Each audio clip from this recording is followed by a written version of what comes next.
ವಾರ್ತೆಯ ಮುಖ್ಯಾಂಶಗಳು. ಶ್ರೀ ಮಾರಿಕಾಂಬಾ ಸರ್ಕಾರಿ ಪ್ರೌಢಶಾಲೆಯ ವಿದ್ಯಾರ್ಥಿನಿ ಕುಮಾರಿ ತನುಶ್ರೀ ಜೋಶಿ 625ಕ್ಕೆ 624 ಅಂಕ ಗಳಿಸಿ ರಾಜ್ಯಕ್ಕೆ ದ್ವಿತೀಯ. ಸರ್ಕಾರಿ ಉರ್ದು ಪ್ರೌಢಶಾಲೆಯ ವಿದ್ಯಾರ್ಥಿನಿ ಕುಮಾರಿ ಶಗುಪ್ತಾ ಅಂಜುಮ್ ರಾಜ್ಯಕ್ಕೆ ಪ್ರಥಮ. ವಕ್ಫ್ ಸಂರಕ್ಷಣಾ ಸಮಾವೇಶ ಕಾರ್ಯಕ್ರಮ ಯಶಸ್ವಿ. ಚಂದನ ಆಂಗ್ಲ ಮಾಧ್ಯಮ ಪ್ರೌಢಶಾಲೆ 100ಕ್ಕೆ 100ರ ಸಾಧನೆ, ರಾಜ್ಯ ಮಟ್ಟದ 6 ರ್ಯಾಂಕ್ಗಳು. ಮೇ 5ರಿಂದ ಪರಿಶಿಷ್ಟ ಜಾತಿ ಸಮುದಾಯಕ್ಕೆ ಸಮೀಕ್ಷೆ, ಜಿಲ್ಲಾಧಿಕಾರಿ. ಶ್ರೀ ಶಂಕರಾಚಾರ್ಯ ಜಯಂತಿ ಆಚರಣೆ. ಕಿತ್ತೂರು ರಾಣಿ ವಸತಿ ಶಾಲೆ ಎಸ್ಎಸ್ಎಲ್ಸಿ ಫಲಿತಾಂಶದಲ್ಲಿ ಸತತ 4ನೇ ವರ್ಷ 100% ಸಾಧನೆ. ಶ್ರೀ ಮಾರಿಕಾಂಬಾ ಸರ್ಕಾರಿ ಪ್ರೌಢಶಾಲೆಯ ವಿದ್ಯಾರ್ಥಿಗಳಿಂದ ಉತ್ತಮ ಸಾಧನೆ. ಸ್ವಸ್ತಿ ಕಾಮತ್ 625 ಅಂಕ ಪಡೆದು ತಂದೆಯ ಹುಟ್ಟುಹಬ್ಬಕ್ಕೆ ರಾಜ್ಯಕ್ಕೆ ಪ್ರಥಮ ಗಿಫ್ಟ್ ನೀಡಿದ್ದಾಳೆ. ಶಿರಸಿ ನಗರದ ಪ್ರತಿಷ್ಠಿತ ಶ್ರೀ ಮಾರಿಕಾಂಬಾ ಸರ್ಕಾರಿ ಪ್ರೌಢಶಾಲೆಯ ವಿದ್ಯಾರ್ಥಿನಿ ಕುಮಾರಿ ತನುಶ್ರೀ ನರಸಿಂಹ ಜೋಶಿ ಇವಳು ಇಂಗ್ಲಿಷ್ ಮಾಧ್ಯಮ 10ನೇ ತರಗತಿಯ ವಾರ್ಷಿಕ ಪರೀಕ್ಷೆಯಲ್ಲಿ 625ಕ್ಕೆ 624 ಅಂಕ ಗಳಿಸಿ ರಾಜ್ಯಕ್ಕೆ ದ್ವಿತೀಯ ಸ್ಥಾನ ಪಡೆದಿದ್ದಾಳೆ. ಮೂಲತಃ ಕೃಷಿ ಕುಟುಂಬದವರಾದ ಇವಳ ತಂದೆ ನರಸಿಂಹ ಜೋಶಿ, ತಾಯಿ ಶ್ವೇತಾ ಜೋಶಿ ದಂಪತಿಗಳ ಮಗಳಾದ ಕುಮಾರಿ ತನುಶ್ರೀ ಜೋಶಿ ಇವಳಿಗೆ ಮೇ 2ರಂದು ಶುಕ್ರವಾರ DDPI Basavaraj P, BEO Nagaraj Naik ಮತ್ತು ಶಿಕ್ಷಣ ಸಂಯೋಜಕ ಗಣೇಶ್ ಬಿವಿ ಇವರು ಶಾಲು ಹೊದಿಸಿ ಸನ್ಮಾನಿಸಿ ಸಿಹಿ ತಿನ್ನಿಸಿದರು. ನಮಸ್ತೆ ಎಲ್ಲರಿಗೂ. ನನ್ನ ಹೆಸರು ತನುಶ್ರೀ ನರಸಿಂಹ ಜೋಶಿ, ಬಾಡ್ಲುಕೊಪ್ಪ ಸೋಂಡ ನನ್ನೂರು. ನಾನು ಶ್ರೀ ಮಾರಿಕಾಂಬಾ ಸರ್ಕಾರಿ ಪ್ರೌಢಶಾಲೆಯಲ್ಲಿ 8ನೇ ತರಗತಿಯಿಂದ 10ನೇ ತರಗತಿಯಲ್ಲಿ ಕಲ್ತಿದ್ದೀನಿ. ನಾನು ಫಸ್ಟ್ ಸ್ಟ್ಯಾಂಡರ್ಡಿಂದ 7th ಸ್ಟ್ಯಾಂಡರ್ಡ್ವರೆಗೆ ಕನ್ನಡ ಮೀಡಿಯಮಲ್ಲೇ ಕಲಿತಿದ್ದೆ. ಇಲ್ಲಿ ಮಾರಿಕಾಂಬಾ ಹೈಸ್ಕೂಲಿಗೆ ಬಂದಮೇಲೆ ಇಂಗ್ಲೀಷ್ ಮೀಡಿಯಮ್ನಲ್ಲಿ ಕಲಿತೆ. ನಾನು ಯಾವುದೇ ಟ್ಯೂಷನ್ಗೆ ಹೋಗಲಿಲ್ಲ. ನನಗಿಲ್ಲಿ ಟೀಚರ್ಸ್ ಕಲಿಸಿದ್ದೆ ತುಂಬ ಚೆನ್ನಾಗಿ ಅರ್ಥ ಆಗ್ತಿತ್ತು. ಅಂದರೆ ಅವರು ಕಲಿಸೋದ್ರ ಜೊತೆಗೆ ನನಗೆ ಡೌಟ್ಸ್ ಬರದೇ ಹೋಗಲಿ, ಒಂದು ಟಾಪಿಕ್ ಕ್ಲಿಯರ್ ಆಗೋ ತನಕ ಅವ್ರು ನಮ್ಗೆ ಬಿಡ್ತಿರ್ಲಿಲ್ಲ. ಸೊ ಪಾಠ ಎಲ್ಲ ತುಂಬ ಚೆನ್ನಾಗಿ ಅರ್ಥ ಆಗ್ತಿತ್ತು. ಮತ್ತು ತುಂಬ ಯೂನಿಟ್ ಟೆಸ್ಟ್ ಎಲ್ಲ ಮಾಡ್ತಿದ್ರು. ಮತ್ತು ನಾನು ಯಾವುದಾದ್ರು ತಪ್ಪು ಮಾಡಿದೆ, ಅದು ಯಾಕೆ ತಪ್ಪು ಮಾಡಿದ್ದೆ ಮತ್ತು ಅದನ್ನು ಯಾಕೆ ತಪ್ಪು ಮಾಡಿದೆ ಅಂತ ನನ್ನ ಹತ್ರ ಕೇಳಿ ನಾನು ಸರಿ ಮಾಡಿ ಹೇಳ್ಕೊಟ್ಟಿದ್ರು. ಎಲ್ಲ ಟೀಚರ್ಸಿಗೂ ನಾನು ತುಂಬ ಥ್ಯಾಂಕ್ಸ್ ಹೇಳೋಕ್ಕೆ ಇಷ್ಟಪಡ್ತೀನಿ. ಮತ್ತು ನನ್ನ ಪೇರೆಂಟ್ಸಿಗೂ ಥ್ಯಾಂಕ್ಸ್ ಹೇಳೋಕ್ಕೆ ಇಷ್ಟಪಡ್ತೀನಿ. ಈ ಮಾರಿಕಾಂಬ ಬರಬೇಕಿದ್ರೆ ನಾನು ಫುಲ್ಲು ಎಲ್ಲ ಇಲ್ಲಿ ಓದೋರೆಲ್ಲ ಚೆನ್ನಾಗಿರ್ತಾರಲ್ಲ, ನಾನು ಹಾಗೆ ಓದಬೇಕು ಅಂತ ಅಂದ್ಕೊಂಡಿದ್ದೆ. ಆಮೇಲೆ ಇಲ್ಲಿ ಬಂದಮೇಲೆ ಗೊತ್ತಾಯಿತು ಇಲ್ಲಿರೋ ಟೀಚರ್ಸ್ ಎಲ್ಲ ಇಷ್ಟು ಚೆನ್ನಾಗಿ ಕಲಿಸೋದಕ್ಕೆ ಇಲ್ಲಿ ಬರೋ ವಿದ್ಯಾರ್ಥಿಗಳಿಗೆ ಅದು ಸಾಧ್ಯ ಆಗುತ್ತೆ ಅಂತ. ನಾನು ದಿನಕ್ಕೆ ಅಷ್ಟಂತ ಓದೋದಕ್ಕಿಂತ ಅವತ್ತು ಕಲಿಸಿದ್ದನ್ನು ಅವತ್ತು ಎಷ್ಟು ಓದಿದೆ ಅಂತ ನನಗೆ ಗೊತ್ತಿಲ್ಲ. ಬಟ್ ಹೋಮ್ವರ್ಕನ್ನು ಮಾತ್ರ ನಾನು ಅವತ್ತು ಕೊಟ್ಟಿದ್ದನ್ನು ಅವತ್ತೇ ಕಂಪ್ಲೀಟ್ ಮಾಡಿದ್ದೆ. ಒಂದಿನೂ ಹೋಮ್ವರ್ಕ್ ಆಗಲಿ ನೋಟ್ಸ್ ಆಗಲಿ ಬಿಡಲಿಲ್ಲ. ಬಟ್ ಕಲಿಸಿದ್ದನ್ನು ಎಷ್ಟು ಅವತ್ತೇ ಓದಿದ್ದೀನಿ ಗೊತ್ತಿಲ್ಲ, ಬಟ್ ಹೋಮ್ವರ್ಕನ್ನೆಲ್ಲ ಅವತ್ತೇ ಮಾಡಿದ್ದೀನಿ. ಆಮೇಲೆ ಒಂದ್ಸಲ ರಿವೈಸ್ ಅಂತೂ ಮಾಡ್ತಿದ್ದೆ ಅವತ್ತೇ ಹೇಳಿದ್ದನ್ನು. ಆಮೇಲೆ ಟೆಸ್ಟ್ ಎಲ್ಲ ತುಂಬ ಮಾಡ್ತಿದ್ರು. ಅದರಲ್ಲಿ ತಪ್ಪಾಗಿರೋದನ್ನು ಮತ್ತೆ ಸರಿ ಮಾಡಿ ಸಾಲ್ವ್ ಮಾಡ್ಕೊಳ್ತಿದ್ದೆ. ಟೀಚರ್ಸ್ ತುಂಬ ಹೆಲ್ಪ್ ಮಾಡಿದರು. 625ಗೆ 624 ರೀಚ್ ಆಗೋದು ಸ್ವಲ್ಪ ಕಷ್ಟನೇ ಅಂತ ನನಗೆ ಯಾವಾಗ 10th ಬಂದಮೇಲೆ ಗೊತ್ತಾಗಿದ್ದು. ಅಲ್ಲಿ ತನಕ ಗೊತ್ತಿರಲಿಲ್ಲ. ಅದು 624 ಬಂದಿದೆ, 1 ಮಾರ್ಕ್ ಹೋಗಿದೆ, ಅದು ಬೇಜಾರಿದೆ. ಆದರೂ 625 ಬಂದಿದ್ದೆಲ್ಲ ಅನ್ನೋ ಖುಷಿ ನನಗಿದೆ. ನನ್ನ ಟೀಚರ್ಸು ಎಲ್ಲ ತುಂಬಾ ಖುಷಿ ಪಟ್ಟಿದ್ದಾರೆ. ನನ್ನ ಮನೇಲಿ ಎಲ್ಲರೂ ತುಂಬ ಖುಷಿ ಪಟ್ಟಿದ್ದಾರೆ. ನನಗೂ ತುಂಬ ಖುಷಿ ಆಗ್ತಿದೆ 624 ಬಂದಿದ್ದಕ್ಕೆ. ಟೀಚರ್ಸ್ ಹೆಲ್ಪ್ ಇಲ್ಲದೆ ಹೋದರೆ ಇದು ಸಾಧ್ಯ ಇರಲಿಲ್ಲ. ಮತ್ತು ನಾನು ಯಾವ ಟ್ಯೂಷನ್ಗೆ ಹೋಗಲಿಲ್ಲಾಗಿತ್ತು. ಅಂದರೆ ಇಲ್ಲಿ ಮಾರಿಕಾಂಬಾದಲ್ಲಿ ಟಿಪ್ಪುನಗರದ ನಿವಾಸಿಯಾದ ಕುಮಾರಿ ಶಗುಪ್ತಾ ಅಂಜುಮ್ ಸರ್ಕಾರಿ ಉರ್ದು ಪ್ರೌಢಶಾಲೆಯ ವಿದ್ಯಾರ್ಥಿನಿ 10ನೇ ತರಗತಿಯ ಆಂಗ್ಲ ಭಾಷೆಯಲ್ಲಿ 625ಕ್ಕೆ 625 ಅಂಕ ಪಡೆದು ರಾಜ್ಯಕ್ಕೆ ಪ್ರಥಮ ರ್ಯಾಂಕ್ ಗಳಿಸಿದ್ದಾಳೆ. ಮೂಲತಃ ಇವಳು ಬಿಹಾರದವಳಾಗಿದ್ದು ತಂದೆ ಶಿರಸಿಯ ಮಸೀದಿಯಲ್ಲಿ ಮೌಲ್ವಿಯಾಗಿ ಕೆಲಸ ಮಾಡುತ್ತಿದ್ದಾರೆ.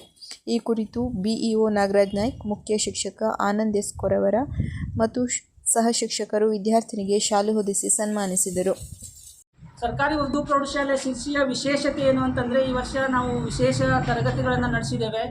ಬೆಳಿಗ್ಗೆ 8 ಗಂಟೆಯಿಂದ ಸಾಯಂಕಾಲ 8:30 ತನಕ ನಡೆಸಿದ್ದೇವೆ. ಮತ್ತು ವಿಶೇಷವಾಗಿ ರಂಜಾನ್ ತಿಂಗಳಲ್ಲಿ ನಮಗೆ ದೊಡ್ಡ ಚಾಲೆಂಜು ಅಂದರೆ ರಂಜಾನ್ ತಿಂಗಳಲ್ಲಿ ಮಕ್ಕಳು ಗೈರಾಗೋದು ಮತ್ತು ಅವರು ಉಪವಾಸ ಇರೋದ್ರಿಂದ ಅವರಿಗೆ ಅಭ್ಯಾಸ ಮಾಡಿಸ್ಲಿಕ್ಕೆ ಅಥವಾ ಅವರನ್ನು ನಾವು ಅಭ್ಯಾಸದ ಕಡೆಗೆ ಅವರನ್ನು ಸೆಳೀಲಿಕ್ಕೆ ತುಂಬ ತೊಂದರೆ ಆಗ್ತದೆ.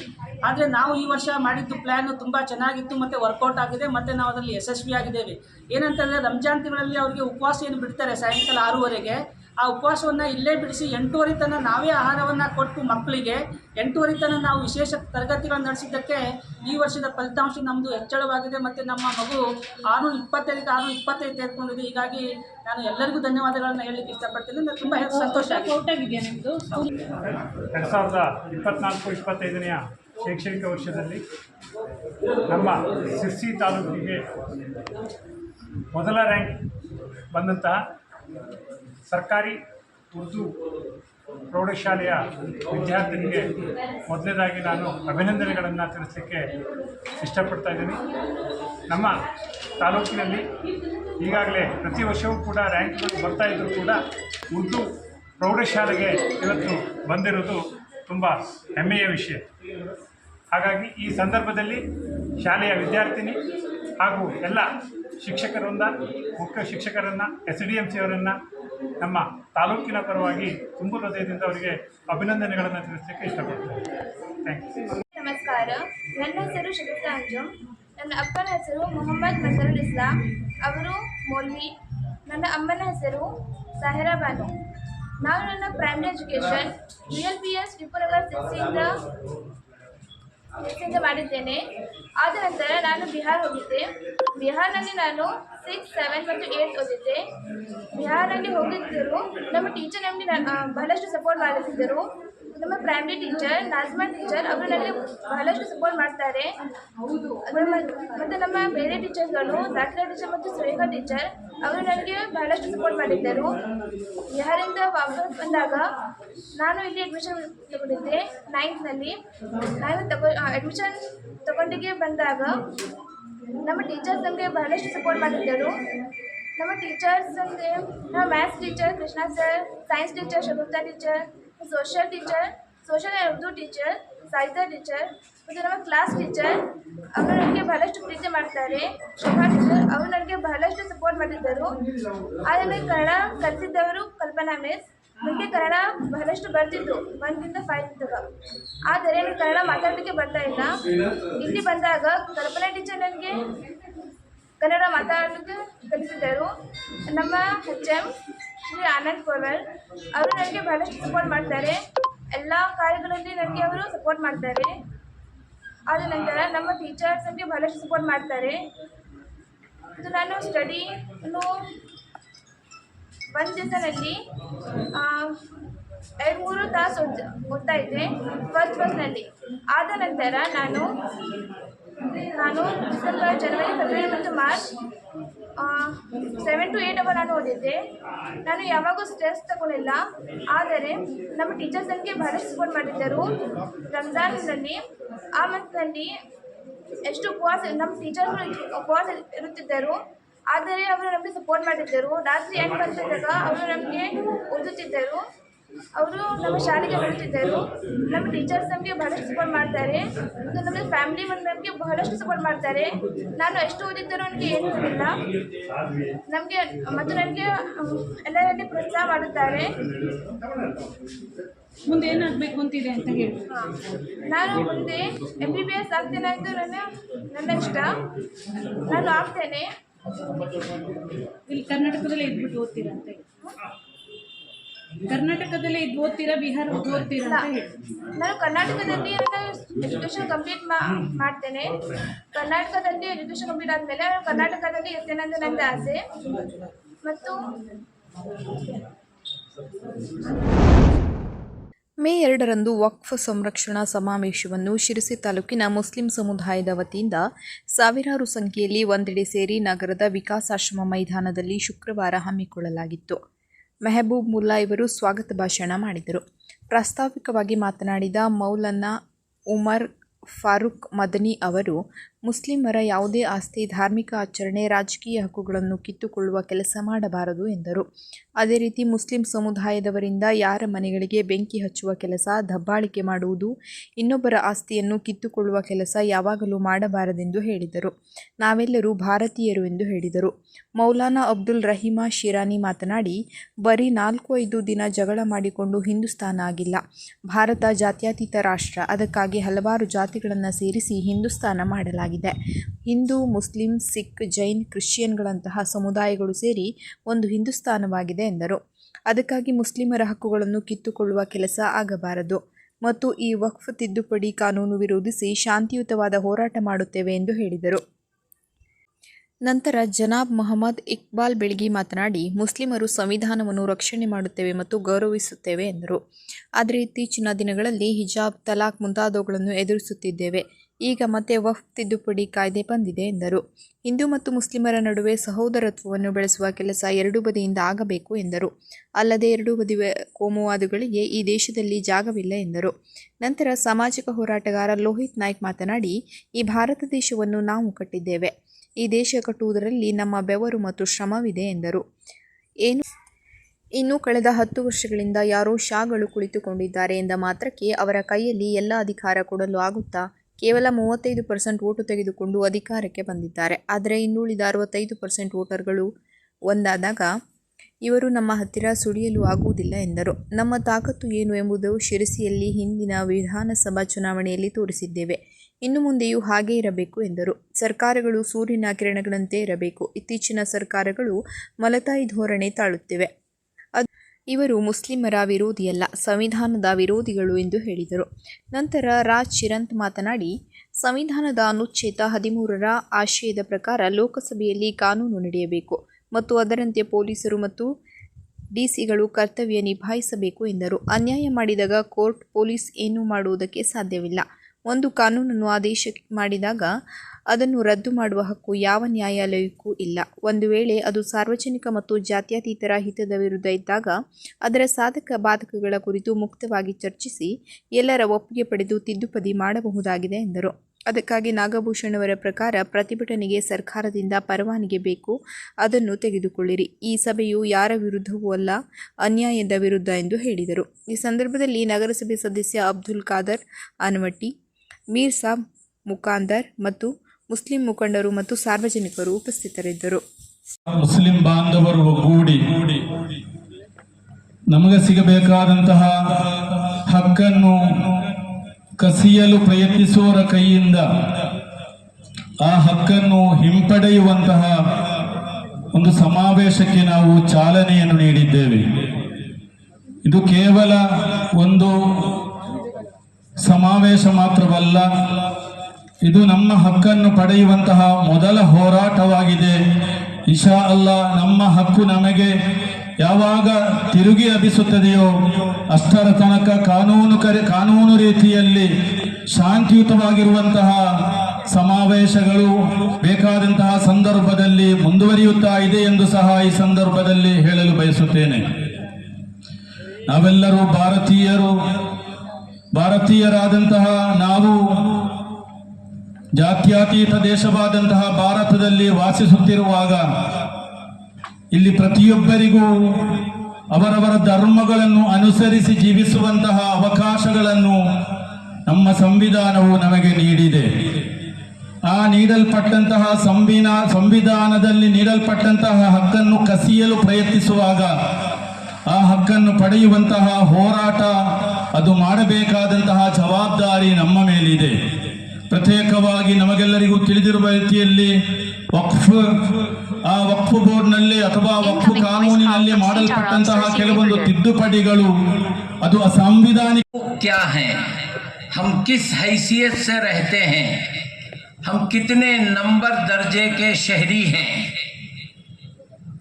बस ये हम समझ लें और अपना हक हासिल करें. इस सिलसिले में मुझे तो सिर्फ 10 मिनट का वक्त दिया गया है, इसमें क्या बोल सकता हूँ मैं, फिर भी कुछ ख़ास बातें मैं आपके सामने रख देता हूँ. देखिए, ये हिंदुस्तान आज़ाद मुल्क है और इसकी आज़ादी के लिए हम सब ने, यानी इस मुल्क में रहने वाली सारी अक़वाम, चाहे वो हिंदू बरादरी हो, चाहे मुस्लिम हो, चाहे सिख हो, चाहे ईसाई हो, जितने भी यहाँ रहे हैं, इसकी आज़ादी के लिए अपनी अपनी कुर्बानियाँ हमने दी हैं।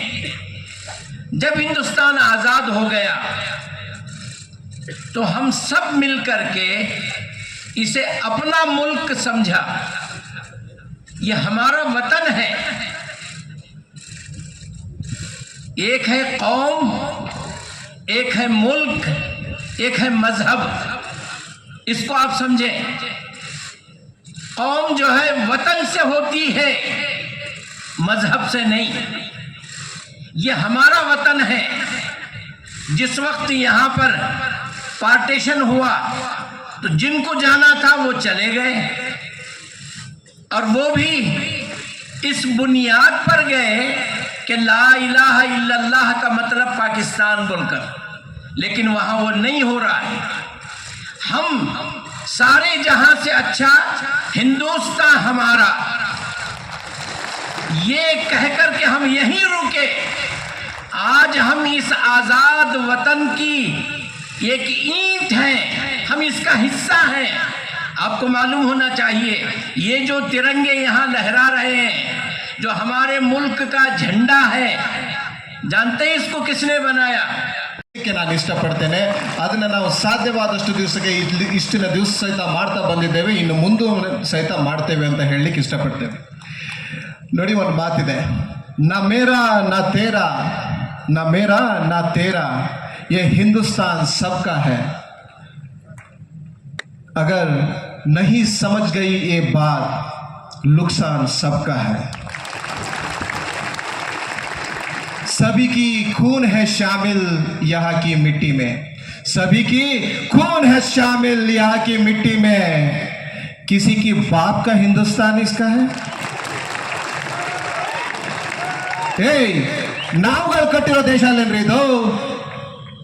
ನಮ್ಗಳ ರಕ್ತ ಇದೆ ಅಲ್ಲಿ, ನಮ್ಗಳ ಬೆವರಿದೆ. ಏನೋ ಒಂದು 10 ವರ್ಷದಿಂದ ಇವ್ರು ಯಾರ್ಯಾರು ಕೂತ್ಕೋಬಿಟ್ಟಿದ್ದಾರೆ ಅಂತ ಅವ್ರ ಕೈಗೆಲ್ಲದು ಕೊಟ್ಟು ಬಿಡಕ್ಕಾಗತ್ತಾ? ಇಂಥ ತುಂಬ ಶಾಗಳನ್ನು ಈ ದೇಶ ನೋಡಿದೆ, ಮಣ್ಣಲ್ಲಿ ಮಣ್ಣಾಗಿ ಹೋಗಿದ್ದಾರೆ. ಏನು ಯಾರು ಹೆದರ್ಕೊಳ್ಳೋ ಅಗತ್ಯ ಇಲ್ಲ. ಇವತ್ತಿಗೂ ಸಹಿತ ಇವರಿಗೆ ಇವತ್ತಷ್ಟೇ ಮಾತಾಡ್ತಾ ಇದ್ದೆ ನಮ್ಮ ಸುಂದರ್ ಸರ್ ಜೊತೆಗೆ. ಇವ್ರು ಇವತ್ತು ಸಹಿತ 35% ಅಷ್ಟೇ ಓಟ್ ತಗೊಂಡಿರೋದು, ಉಳಿದ 65% ನಾವುಗಳೇ ಇರೋದು. ನಾವೇ ಮೆಜಾರಿಟಿ. ಯಾವ ದಿವಸ ನಾವು 65% ಒಂದಾಗ್ತೀವೋ ಇವ್ರದೆಲ್ಲ ಬಿತ್ತೋಗುತ್ತೀರಿ ಚಿಂತನ್. ಇರಲಿ ನೋಡಿ, ಈ ಸರ್ಕಾರಗಳಿದಾವಲ್ಲ, ಸರ್ಕಾರಗಳು ಸೂರ್ಯನ ಕಿರಣ ಥರ ಇರಬೇಕು. ಸೂರ್ಯನ ಕಿರಣಗಳು ಹೇಗೆ ಒಬ್ಬ ಬಡವ, ಬಲ್ಲಿದ ಅಥವಾ ಮುಸಲ್ಮಾನ, ಹಿಂದೂ ಅಂತ ಅಂದ್ಬಿಟ್ಟು ಭೇದಗಳು ಮಾಡದೇ ಇದ್ದೆ ಒಂದೇ ಸಮನಾದ ಕಿರಣಗಳನ್ನು ಕೊಡ್ತಾವೋ, ಆ ರೀತಿಯಾಗಿ ಸರ್ಕಾರಗಳಿರಬೇಕು. ವಿಶೇಷವಾಗಿ ಪ್ರಜಾಪ್ರಭುತ್ವವಾದ ಸರ್ಕಾರಗಳು ಅಪ್ಪ ಅಮ್ಮ ಥರ ಇರಬೇಕು. ಹೇಗೆ ಅಪ್ಪ ಅಮ್ಮ ತನ್ನ ಮಕ್ಕಳನ್ನ ಒಂದೇ ರೀತಿಯಾಗಿ ನೋಡ್ತಾರೋ ಆ ರೀತಿಯಾಗಿರಬೇಕು. ಆದರೆ ಇವತ್ತಿನ ಸರ್ಕಾರಗಳು ಮಲ್ತಾಯಿ ಧೋರಣೆಗಳನ್ನು ತೋರಿಸ್ತಾ ಇರೋದು ತುಂಬ ಕಷ್ಟಗಳ ಕಾಲದಲ್ಲಿ ನಮಗೆ ತಂದಿದೆ. ಬಟ್ ಇವೆಲ್ಲ ಹೋಗ್ತವೆ, ಜಾಸ್ತಿ ದಿವಸ ಇರಲ್ಲ. ಸಿರ್ಸಿಯಲ್ಲಿ ಆಲ್ರೆಡಿ ತೋರಿಸಿದ್ದೀವಿ ಒಮ್ಮೆ. ಅದಕ್ಕೆ ನಿಮಗೆ ಮೊದಲನೇದಾಗಿ ಧನ್ಯವಾದಗಳನ್ನು ಸಲ್ಲಿಸ್ತೀನಿ ನಿಮಗೆ. ನಾನು ಸಿರ್ಸಿಯ ಆ ಹೋರಾಟಕ್ಕೆ ನನ್ನ ವೇದಿಕೆ ಮೇಲೆ ತುಂಬ ಜನ ಇದ್ದಾರೆ, ಅವರ ಹೆಸರು ಹೇಳಲ್ಲ. ನಮ್ಮ ದಿವಂಗತ ಮಹೇಂದ್ರ ಕುಮಾರ್ ಇದ್ದರು, ಅವರೆಲ್ಲರೂ ಸಹಿತ ಧ್ವನಿಗೂಡಿಸಿದ್ರು. ಅದಕ್ಕೆ ಧನ್ಯವಾದಗಳು ಎಲ್ಲರಿಗೂ. ಹಾಗೆ ನೋಡಿ, ಈ ಸರ್ಕಾರಗಳು ಹೀಗೆಲ್ಲ ಆಡ್ತವೆ ಅಂತ ಅಂದ್ಬಿಟ್ಟು ಬಾಬಾ ಸಾಹೇಬ್ರಿಗೆ ತುಂಬ ಚೆನ್ನಾಗಿ ಗೊತ್ತಿತ್ತು. ನಮ್ಮ ಸಾಹೇಬರು ಆಲ್ರೆಡಿ ಹೇಳಿದ್ರು, ಬಾಬಾ ಸಾಹೇಬ್ ಅದೇ ಕಾರಣಕ್ಕೋಸ್ಕರ ಪರ್ಸನಲ್ ಲಾಗಳ ಬಗ್ಗೆ ತುಂಬ ಸ್ಪಷ್ಟವಾಗಿ ಬರೆದು ಹೋದರು. ಆದರೆ ಇವ್ರು ಏನು ಮಾಡ್ತಾ ಇದ್ದಾರೆ, ಇವರು ಮುಸಲ್ಮಾನರ ವಿರೋಧಿಗಳಲ್ಲ ರೀ, ಇವರು ಸಂವಿಧಾನದ ವಿರೋಧಿಗಳು, ಇವರು ಬಾಬಾ ಸಾಹೇಬ್ರ ವಿರೋಧಿಗಳು, ಇವರು ದೇಶದ ವಿರೋಧಿಗಳು, ಇವರು ಈ ದೇಶದ ಸೌಹಾರ್ದತೆ ವಿರೋಧಿಗಳು. ಈ ದೇಶ ನೋಡಿ, ತುಂಬ ಜನ ಇವತ್ತು ನನ್ನ ಹಿಂದೂ ಸಹೋದರರು ತುಂಬ ಖುಷಿ ಪಡ್ತಾ ಇರ್ಬೋದು. ಮುಸಲ್ಮಾನರ ಭೂಮಿಗಳನ್ನು ಕಿತ್ಕೊಳ್ತಾ ಇದ್ದಾರೆ ಅಂತ ಅಂದ್ಬಿಟ್ಟು ಖುಷಿ ಪಡ್ತಾ ಇರ್ಬೋದು. ಬಟ್ ನಂಬರ್ ಸಬ್ಕಾ ಆಯೇಗಾ. आज मुसलमानों का है, कल क्रिश्चियन इंस्टीट्यूशन का आएगा, परसों बौद्धों का आएगा, तरसों हिंदुओं का आएगा. ಯಾಕೆಂದರೆ ಇವರು ಹಿಂದೂ ಪರ ಅಲ್ಲ. ಇವರು ಇವರ ಸ್ನೇಹಿತರ ಪರ. ಇವರಿಗೆ ಈ ದೇಶದ ಭೂಮಿಯನ್ನು, ಸಂಪತ್ತನ್ನು, ಸವಲತ್ತುಗಳನ್ನು, ನೈಸರ್ಗಿಕ ಸಂಪನ್ಮೂಲಗಳನ್ನು ಎಲ್ಲೋ ಅವ್ರದ್ದೇ ಆದಂಥ 2-3 ಸ್ನೇಹಿತರುಗಳಿಗೆ ಕೊಟ್ಟು ಅವರನ್ನು ವಿಶ್ವಾಸದಲ್ಲಿ ಇಟ್ಕೊಂಡು ಈ ದೇಶವನ್ನು ನಡೆಸಬೇಕಾಗಿದೆ. ಆ ಕಾರಣಕ್ಕೋಸ್ಕರ ನಂಬರ್ ಸಬ್ಕಾಯಗ ಅಗರ್ 2024-25ರಲ್ಲಿ ನಡೆದ ಎಸ್ಎಸ್ಎಲ್ಸಿ ಪರೀಕ್ಷೆಯಲ್ಲಿ ಶಿರಸಿ ತಾಲೂಕಿನ ನಾರೇಬೈಲ್ನ ಮಿಯಾಡ್ಸ್ ಚಂದನ ಆಂಗ್ಲ ಮಾಧ್ಯಮ ಪ್ರೌಢಶಾಲೆಯ ವಿದ್ಯಾರ್ಥಿಗಳು 100ಕ್ಕೆ 100ರ ಫಲಿತಾಂಶ ಸಾಧಿಸಿ ರಾಜ್ಯಮಟ್ಟದ 6 ರ್ಯಾಂಕ್ಗಳನ್ನು ಪಡೆದಿದ್ದಾರೆ. ಇದು ಶಾಲೆಯ ಸತತ 13ನೇ ಬಾರಿಯ 100ಕ್ಕೆ 100ರ ಫಲಿತಾಂಶದ ಸಾಧನೆಯಾಗಿರುವುದು ವಿಶೇಷ. ಪರೀಕ್ಷೆಗೆ ಕುಳಿತ 85 ವಿದ್ಯಾರ್ಥಿಗಳಲ್ಲಿ 63 ವಿದ್ಯಾರ್ಥಿಗಳು ಡಿಸ್ಟಿಂಕ್ಷನ್ನಲ್ಲಿ ಮತ್ತು 22 ವಿದ್ಯಾರ್ಥಿಗಳು ಪ್ರಥಮ ದರ್ಜೆಯಲ್ಲಿ ಉತ್ತೀರ್ಣರಾಗಿದ್ದಾರೆ. ವಾಸವಿ ಸುಬ್ರಾಯ್ ಭಟ್ 625ಕ್ಕೆ 623 ಅಂಕ ಗಳಿಸಿ 99.68% ಅಂಕ ಪಡೆದು ಶಾಲೆಗೆ ಪ್ರಥಮ ಹಾಗೂ ರಾಜ್ಯಕ್ಕೆ 3ನೇ ಸ್ಥಾನ ಪಡೆದಿದ್ದಾಳೆ. ವಸುಂಧರಾ ವಿನಾಯಕ್ ಹೆಗಡೆ 625ಕ್ಕೆ 621 ಅಂಕ ಗಳಿಸಿ 99.36% ಶಾಲೆಗೆ ದ್ವಿತೀಯ ಹಾಗೂ ರಾಜ್ಯಕ್ಕೆ 5ನೇ ಸ್ಥಾನ. ಕೀರ್ತಿ ಹೆಗಡೆ 625ಕ್ಕೆ 620 99.20% ಶಾಲೆಗೆ ತೃತೀಯ ಹಾಗೂ ರಾಜ್ಯಕ್ಕೆ 6ನೇ ಸ್ಥಾನ. ಅಮೃತ ಜಯದೇವ್ ಪಾಟೀಲ್ 625ಕ್ಕೆ 617 98.72% ಶಾಲೆಗೆ 4ನೇ ಹಾಗೂ ರಾಜ್ಯಕ್ಕೆ 9ನೇ ಸ್ಥಾನ. ಅನನ್ಯ ನಾಗರಾಜ್ ಪಟ್ಕಾರ್ ಹಾಗೂ ಸತ್ಯ ಗಂಗಾಧರ್ ಪುರದಮಠ 625ಕ್ಕೆ 616 ಅಂಕ 98.56% ಶಾಲೆಗೆ 5ನೇ ಸ್ಥಾನ ಹಾಗೂ ರಾಜ್ಯಕ್ಕೆ 10ನೇ ಸ್ಥಾನ ಪಡೆದಿರುತ್ತಾರೆ. 85 ವಿದ್ಯಾರ್ಥಿಗಳಲ್ಲಿ 49 ವಿದ್ಯಾರ್ಥಿಗಳು 90% ಅಂಕ ಪಡೆದು ಉತ್ತೀರ್ಣರಾಗಿರುವುದು ವಿಶೇಷ ಸಾಧನೆ. ಶಾಲೆಯ ಗುಣಾತ್ಮಕ ಫಲಿತಾಂಶ 95.61. ದ್ವಿತೀಯ ಭಾಷೆಯಲ್ಲಿ 13 ವಿದ್ಯಾರ್ಥಿಗಳು, ತೃತೀಯ ಭಾಷೆಯಲ್ಲಿ 24 ವಿದ್ಯಾರ್ಥಿಗಳು, ಗಣಿತ ವಿಷಯದಲ್ಲಿ 4 ವಿದ್ಯಾರ್ಥಿಗಳು, ವಿಜ್ಞಾನ ವಿಷಯದಲ್ಲಿ 3 ವಿದ್ಯಾರ್ಥಿಗಳು, ಸಮಾಜ ವಿಜ್ಞಾನದಲ್ಲಿ 8 ವಿದ್ಯಾರ್ಥಿಗಳು 100ಕ್ಕೆ 100 ಅಂಕ ಪಡೆದಿದ್ದಾರೆ. ವಿದ್ಯಾರ್ಥಿಗಳ ಈ ಸಾಧನೆಗೆ ಆಡಳಿತ ಮಂಡಳಿ, ಶಿಕ್ಷಕರು ಮತ್ತು ಪಾಲಕರು ಅಭಿನಂದಿಸಿದ್ದಾರೆ. ಗೌರವಾನ್ವಿತ ನ್ಯಾಯಮೂರ್ತಿ ಎಚ್.ಎನ್. ನಾಗಮೋಹನದಾಸ ಏಕಸದಸ್ಯ ವಿಚಾರಣಾ ಆಯೋಗದಿಂದ ಪರಿಶಿಷ್ಟ ಜಾತಿ ಒಳ ಮೀಸಲಾತಿ ವರ್ಗೀಕರಣ 2025ಕ್ಕೆ ಸಂಬಂಧಿಸಿದಂತೆ ಉತ್ತರ ಕನ್ನಡ ಜಿಲ್ಲಾದ್ಯಂತ ಮೇ 5ರಿಂದ ಪರಿಶಿಷ್ಟ ಜಾತಿ ಸಮುದಾಯದವರ ವಿವಿಧ ಅಂಶಗಳ ಬಗ್ಗೆ ದತ್ತಾಂಶಗಳನ್ನು ಸಂಗ್ರಹಿಸಲು ಮನೆ ಸಮೀಕ್ಷೆ ಕಾರ್ಯ ಹಮ್ಮಿಕೊಳ್ಳಲಾಗಿದೆ. ಈ ಸಮೀಕ್ಷೆ ಕಾರ್ಯಕ್ಕೆ ಪ್ರತಿ ಮತಗಟ್ಟೆಗೆ ಒಬ್ಬರಂತೆ ಗಣತಿದಾರರು, ಪ್ರತಿ 10 ಗಣತಿದಾರರಿಗೆ ಓರ್ವ ಮೇಲ್ವಿಚಾರಕರನ್ನು ನೇಮಿಸಲಾಗಿದೆ. ಮೇ 5ರಿಂದ 17ರವರೆಗೆ ಗಣತಿದಾರರು ಮನೆಗೆ ಭೇಟಿ ನೀಡಿ ಸಮೀಕ್ಷೆ ನಡೆಸಲಿದ್ದು, ಮೇ 19ರಿಂದ 21ರವರೆಗೆ ಮತಗಟ್ಟೆ ಪ್ರವೇಶವಾರು ವಿಶೇಷ ಶಿಬಿರಗಳಲ್ಲಿ ಸಮೀಕ್ಷೆ ನಡೆಯಲಿದೆ. ಗಣತಿದಾರರು ಮನೆಗೆ ಭೇಟಿ ನೀಡಿದ ಸಂದರ್ಭದಲ್ಲಿ ಪರಿಶಿಷ್ಟ ಜಾತಿಗೆ ಸೇರಿದ ವ್ಯಕ್ತಿಗಳು ತಮ್ಮ ಆಧಾರ್ ಕಾರ್ಡ್, ಪಡಿತರ ಚೀಟಿ, ಮೊಬೈಲ್ ನಂಬರ್ ನೀಡಿ ಗಣತಿ ಕಾರ್ಯಕ್ಕೆ ಸಹಕರಿಸಬೇಕು.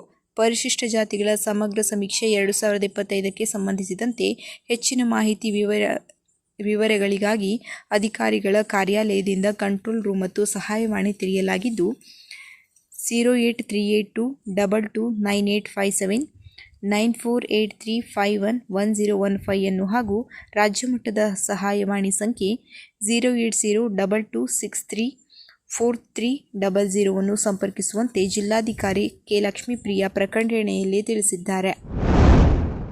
ಜಿಲ್ಲಾಡಳಿತ, ಜಿಲ್ಲಾ ಪಂಚಾಯತ್, ಕನ್ನಡ ಮತ್ತು ಸಂಸ್ಕೃತಿ ಇಲಾಖೆಯವರ ಸಂಯುಕ್ತಾಶ್ರಯದಲ್ಲಿ ಜಿಲ್ಲಾಧಿಕಾರಿ ಕಚೇರಿ ಸಭಾಭವನದಲ್ಲಿ ಶುಕ್ರವಾರ ಆಯೋಜಿಸಲಾದ ಶ್ರೀ ಶಂಕರಾಚಾರ್ಯ ಜಯಂತಿ ಕಾರ್ಯಕ್ರಮವನ್ನು ಶ್ರೀ ಶಂಕರಾಚಾರ್ಯರವರ ಭಾವಚಿತ್ರಕ್ಕೆ ಪುಷ್ಪನಮನ ಸಲ್ಲಿಸುವ ಮೂಲಕ ಆಚರಿಸಲಾಯಿತು. ನಿವೃತ್ತ ಪ್ರಾಧ್ಯಾಪಕ ವೆಂಕಟೇಶಗಿರಿ ಶ್ರೀ ಶಂಕರಾಚಾರ್ಯರವರ ಕುರಿತು ಉಪನ್ಯಾಸ ನೀಡಿ, ಶಂಕರಾಚಾರ್ಯರು ತತ್ವಶಾಸ್ತ್ರ ಮತ್ತು ದಾರ್ಶನಿಕ ಜಗತ್ತಿಗೆ ಆಳವಾದ ಕೊಡುಗೆಯನ್ನು ನೀಡಿದ್ದಾರೆ. 32 ವರ್ಷಗಳಲ್ಲಿ ಅಖಂಡ ಭಾರತವನ್ನು 3 ಬಾರಿ ಪ್ರದಕ್ಷಿಣೆ ಮಾಡಿ ಭಾರತದಲ್ಲಿನ ಎಲ್ಲ ಸಮಾಜಗಳನ್ನು, ಧರ್ಮಗಳನ್ನು ಒಂದುಗೂಡಿಸಿದ ಖ್ಯಾತಿ ಶಂಕರಾಚಾರ್ಯರಿಗೆ ಸಲ್ಲಿಸಿದ್ದು. ಭಾರತ ದೇಶವನ್ನು ಒಂದುಗೂಡಿಸಿ ದೈವತ್ವ ಸಿದ್ಧಾಂತವನ್ನು ಜಗತ್ತಿಗೆ ಸಾರಿದ್ದು ಮಾತ್ರವಲ್ಲದೆ 4 ದಿಕ್ಕುಗಳಿಗೆ ಮಠಗಳನ್ನು ಸ್ಥಾಪನೆ ಮಾಡಿದವರು ಎಂದರು. ಶಂಕರಾಚಾರ್ಯರು 12ನೇ ವಯಸ್ಸಿನಲ್ಲಿ ಎಲ್ಲ ಶಾಸ್ತ್ರಗಳನ್ನು ಹಾಗೂ 16ನೇ ವಯಸ್ಸಿನಲ್ಲಿ 10 ಉಪನಿಷತ್ತುಗಳಿಗೆ ಮತ್ತು 18 ಪುರಾಣಗಳಿಗೆ ಭಾಷ್ಯಗಳನ್ನು ಬರೆದರು. ಅಡಿಟಿಪ್ಪಣಿಗಳನ್ನು ಸಂಸ್ಕೃತದಲ್ಲಿ ಸಾಮಾನ್ಯ ಜನರಿಗೆ ವಿಶೇಷ ವಿವರಗಳೊಂದಿಗೆ ಅರ್ಥವಾಗುವಂತೆ ಬರೆದಿದ್ದರು ಎಂದರು. ಕಾರ್ಯಕ್ರಮದಲ್ಲಿ ಚುನಾವಣಾ ತಹಶೀಲ್ದಾರ್ ಪ್ರಮೋದ್ ನಾಯ್ಕ್, ಚುನಾವಣಾ ಶಿರಸ್ತಾದಾರ್ ಎಂ.ವಿ. ಶೇಖ್, ಭೂ ದಾಖಲೆ ಇಲಾಖೆ ಸಹಾಯಕ ನಿರ್ದೇಶಕ ರಾಜು ಪೂಜಾರಿ, ಸಮಾಜದ ಅಧ್ಯಕ್ಷ ಜಗನ್ನಾಥ್ ಶೆಟ್ಟಿ ಮತ್ತಿತರರು ಉಪಸ್ಥಿತರಿದ್ದರು. ಶಿವಾಜಿ ವಿದ್ಯಾಮಂದಿರದ ಶಿಕ್ಷಕ ಮಹಾದೇವ್ ಠಾಣೆ ನಿರೂಪಿಸಿ ವಂದಿಸಿದರು. ಕನ್ನಡ ಮತ್ತು ಸಂಸ್ಕೃತಿ ಇಲಾಖೆ ಮಂಗಲವೆಂ ನಾಯ್ಕ್ ಸ್ವಾಗತಿಸಿದರು. ಕುಮಟಾ ತಾಲೂಕಿನ ಗೋಕರ್ಣ ಹೋಬಳಿಯ ಗಂಗೆಕೊಳ್ಳದಲ್ಲಿರುವ ಕಿತ್ತೂರು ರಾಣಿ ಚೆನ್ನಮ್ಮ ವಸತಿ ಶಾಲೆಯು ಪ್ರಸಕ್ತ ವರ್ಷದ SSLC ಪರೀಕ್ಷೆಯ ಫಲಿತಾಂಶದಲ್ಲಿ 100% ದಾಖಲೆಯನ್ನು ದಾಖಲಿಸಿದ್ದು, ಸತತವಾಗಿ 4 ವರ್ಷಗಳಿಂದ ಈ ಸಾಧನೆಯನ್ನು ಕಾಯ್ದುಕೊಳ್ಳುವಲ್ಲಿ ಯಶಸ್ವಿಯಾಗಿದೆ. 20 ವಿದ್ಯಾರ್ಥಿನಿಯರಲ್ಲಿ 9 ವಿದ್ಯಾರ್ಥಿನಿಯರು ವಿಶಿಷ್ಟ ಶ್ರೇಣಿಯಲ್ಲಿ, ಉಳಿದಂತೆ 11 ವಿದ್ಯಾರ್ಥಿನಿಯರು ಪ್ರಥಮ ದರ್ಜೆಯಲ್ಲಿ ಉತ್ತೀರ್ಣರಾಗಿದ್ದು, ಶಾಲೆಯ ಫಲಿತಾಂಶವು 100%ರಷ್ಟಾಗಿದೆ. ಧನ್ಯಶ್ರೀ ಶನಿಯಾರ ದೇವಾಡಿಗ 96.64% ಅಂಕಗಳನ್ನು ಪಡೆದು ಪ್ರಥಮ ಸ್ಥಾನ, ಭಾಗ್ಯಶ್ರೀ ಲಕ್ಷ್ಮಣ್ ಪೂಜೇರಿ 96.48% ದ್ವಿತೀಯ ಸ್ಥಾನ, ಪ್ರತಿಮಾ ಲೋಹಿತ್ ಪೂಜಾರಿ 96.36% ತೃತೀಯ ಸ್ಥಾನ, ನಯನ ಮಂಜುನಾಥ್ ಪಟ್ಗಾರ್ 95.20% ಚತುರ್ಥ ಸ್ಥಾನ, ಹರ್ಷಿತಾ ವಿನಾಯಕ್ ಪಟ್ಗಾರ್ 94.56 ಅಂಕಗಳನ್ನು ಪಡೆದು 5ನೇ ಸ್ಥಾನವನ್ನು ಪಡೆದಿರುತ್ತಾರೆ.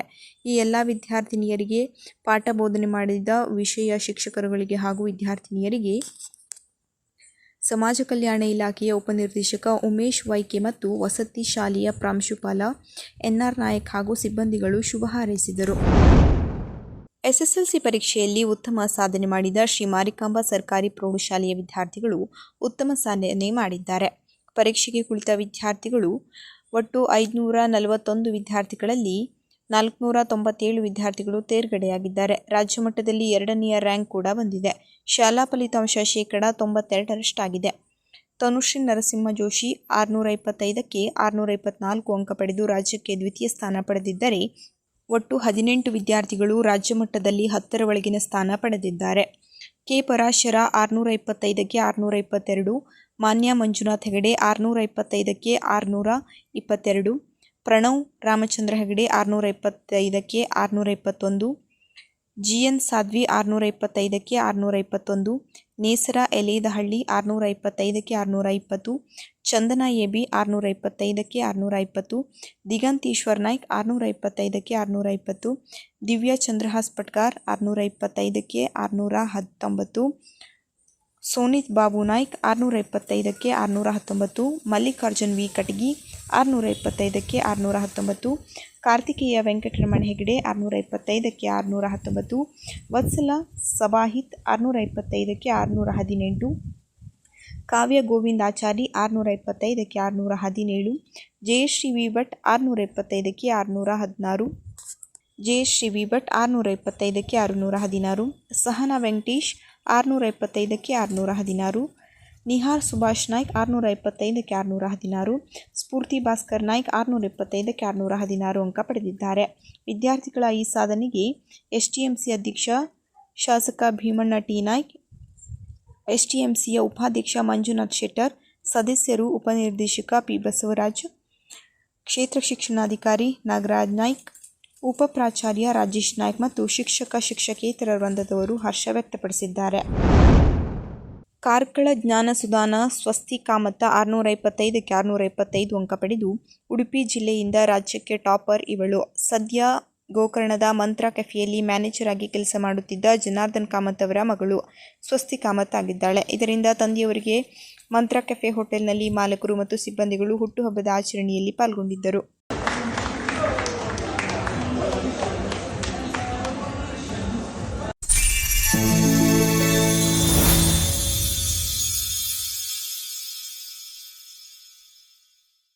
ಕದಂಬ ನ್ಯೂಸ್ ಫಸ್ಟ್, ನಿರ್ಭೀತಿಯಿಂದ ನಿಮ್ಮ ಪರವಾಗಿ.